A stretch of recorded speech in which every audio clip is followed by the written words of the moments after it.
कल बेटे को ले जाएगा। इसलिए कभी भी याद रखिए, 4 महीने माँ बाप की सेवा में डालिए और 8 महीना परदेश में 2 पैसों के पीछे डालिए। और कोई छोटा या बड़ा त्यौहार का ना हो, अपने परिवार के साथ में खुशियाँ बांटते हुए वो त्यौहार का आनंद लेना चाहिए। अगर हम त्योहारों में परदेश रह जाते हैं और अपने परिवार को कुछ आनंद नहीं दिए तो ये पैसे को कोई महत्व नहीं रहा। भक्तों, कभी भी याद रखो, माँ बाप के एहसान चुकाना है तो सेवा करके।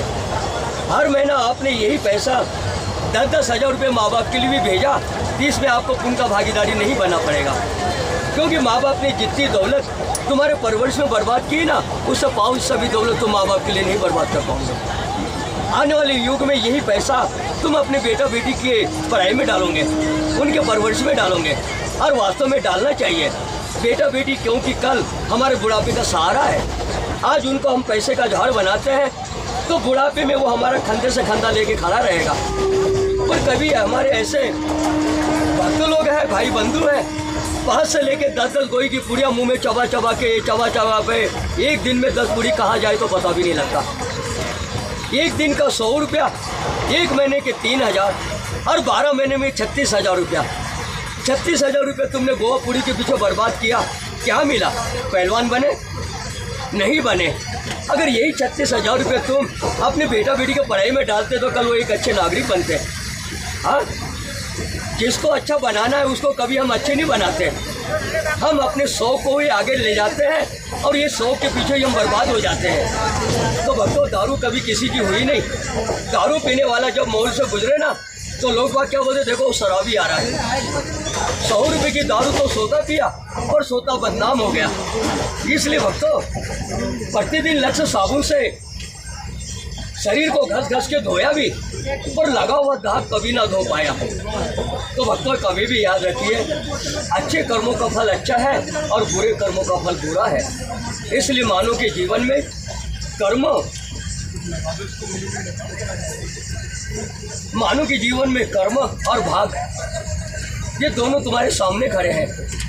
कर्म ही से ही भाग बनते हैं और कर्म ही बड़े हैं तो भाग में तुम्हारे उजाला हो जाता है, और कर्म ही तुम्हारे गंदे हैं तो तुम्हारे भाग में अंधेरा छा जाता है। देखो, जैसे हमारे देश में 2 संत अंधेरे में डूब गए, आसाराम बापू, राम रही, डूब गए क्या नहीं बताओ। 2 पैसे का लोग उसको कहाँ ले जाके डाल दिए। 4 दिन तो मौज मस्ती किया, ये सो आराम से जीवन बिताया और 5वें दिन जेल के अंदर में आधा जिंदगी बिसरा है। तो ये पैसों, भक्ति के आधार पे पैसों का खजाना बांटना नहीं चाहिए और पैसों का गठोड़ा बांधना नहीं चाहिए, और माँ बहन बेटी को अपना समझ के उनके हाथ की एक रोटी का टुकड़ा ग्रहण करना चाहिए और उनके साथ में अन्याय नहीं करना चाहिए। तभी तो तुम एक संत कहलाने कहा था तुमको। ज्ञान सही दोगे तो संत है तुम, अगर ज्ञानी तुम्हारे पास में नहीं तो संत कहलाने का भी हक नहीं। जैसा साईं बाबा ज्ञान का भंडार लुटाया, आज उनको सतगुरु साईनाथ के नाम से आदर सम्मान है। बड़े बड़े संतों को भी सतगुरु साईनाथ का दर्जा नहीं मिला, पर बाबा को मिला। भक्तों, कर्म बड़े मानो बड़ा, दौलत और भक्तों से कोई बड़ा है। दौलत तो आज है और कल ना हो। जैसा ये जीवन है, आज है तो हर कोई बोलता है ये मेरा मेरा। जीवन परमेश्वर के मुट्ठी में जाए तो यही शरीर को सजा सुजा के शमशान घाट में ले जाते हैं, जला जुला के मोखरे हो जाते हैं। बाप की संपत्ति बैठ के भाई लोग बेटे लोग बांट लेते हैं, घर में बाप की तस्वीर लगा देते हैं, ये फूल माला चढ़ा देते हैं और मोखरे हो जाते हैं। ये संसार की रीत है। तो ये जीवन है तब तक कि ये मेरा मेरा है, जीवन ही नहीं तो कोई किसी का नहीं है।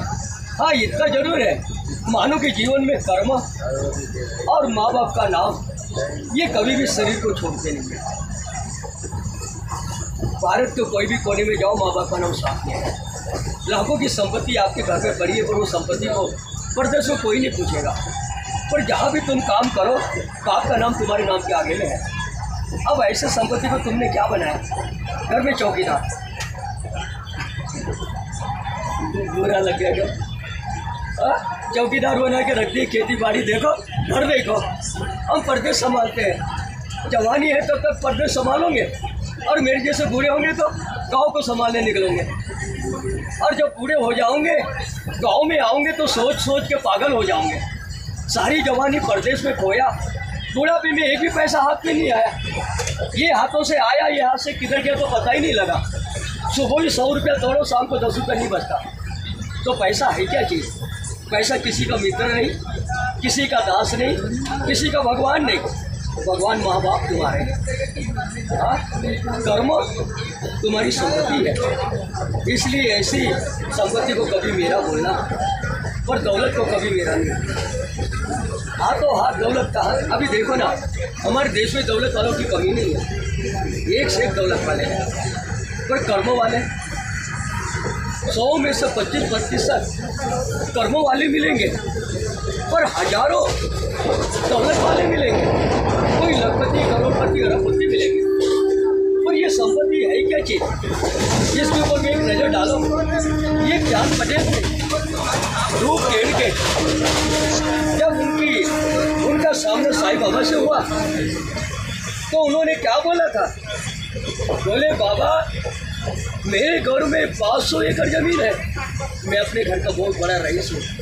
तो बाबा ने उसका घमंड वहीं पे तोड़ डाला। अरे बोले 500 एकड़ ज़मीन है तो मालिक ने तेरे नाम पे किया, तेरा जीवन है तब तक तू उसका मालिक है, जीवन चला जाएगा, तेरे बेटे ही वो संपत्ति बांट के तेरे को मोकरा कर देंगे। बाप की संपत्ति में बेटे का हक होता है, हाँ, पर कर्मों में हक नहीं होता।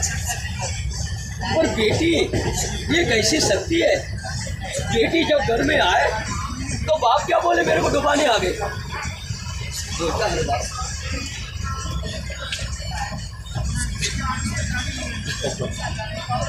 100 में से 10% आदमी बेटियां का जन्म होता है ना, तो ये